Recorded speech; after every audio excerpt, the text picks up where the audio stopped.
নমস্কার, আমি cooking blog page থেকে সকলকে আমন্ত্রণ জানাচ্ছি আজকের রেসিপিতে।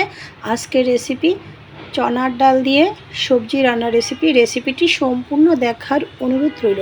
তো চলুন দেরি না করে রেসিপিটি শুরু করা যাক। চনার ডাল বেছে ধুয়ে পরিষ্কার করে ভিজিয়ে নিয়েছিলাম 10-15 মিনিটের মতো। কয়েক রকমের সবজি কেটে ধুয়ে নিয়েছি। এ পর্যায়ে চলে আসছি রান্নায়। চুলা অন করে একটি পাত্র বসিয়ে দিয়েছি। পাত্রটিতে দিয়ে দিচ্ছি পরিমাণ মতো জল, ধুয়ে রাখা ডাল, ঢাকনা দিয়ে দিয়েছি। ডালটা ফুটে ওঠার পর ঢাকনা নামিয়ে নিয়েছি। স্বাদ মতো লবণ দিয়েছি।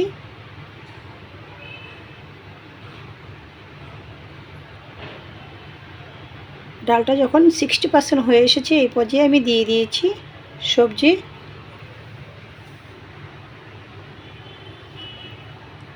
পরিমাণ মতো হলুদ গুঁড়া, স্বাদ মতো কাঁচা লঙ্কা, নাড়াচাড়া করে নিয়েছি।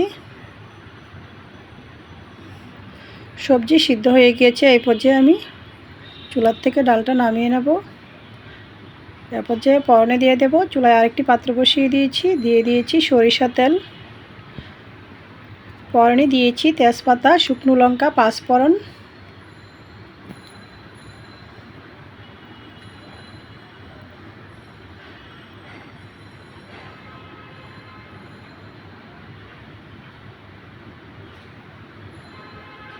ফোড়ন ভাজি হওয়ার পর দিয়ে দিয়েছি পরিমাণ মতো আদা বাটা, অল্প পরিমাণে লঙ্কার গুঁড়া। নাড়াচাড়া করে ভেজে নেব ফোড়নের সাথে।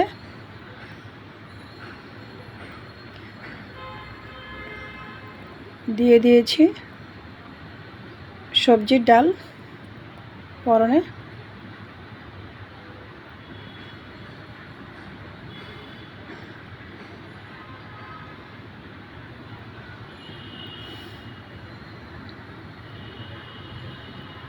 দিয়ে দিচ্ছি ভাজা ধনিয়া জিরা একসাথে গুঁড়া।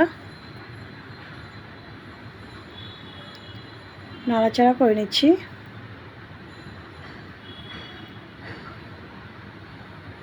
আরও 2-3 মিনিট রান্না করে নেব।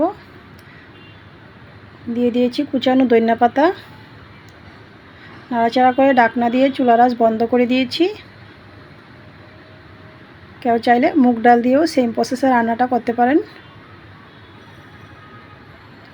তো রেডি হয়ে গেছে আমার চনার ডাল দিয়ে সবজি রান্নার রেসিপিটি ভালো লাগলে আমার ফেসবুক পেজটা ফলো, ইউটিউব চ্যানেলটা সাবস্ক্রাইব করুন, সাথেই থাকুন।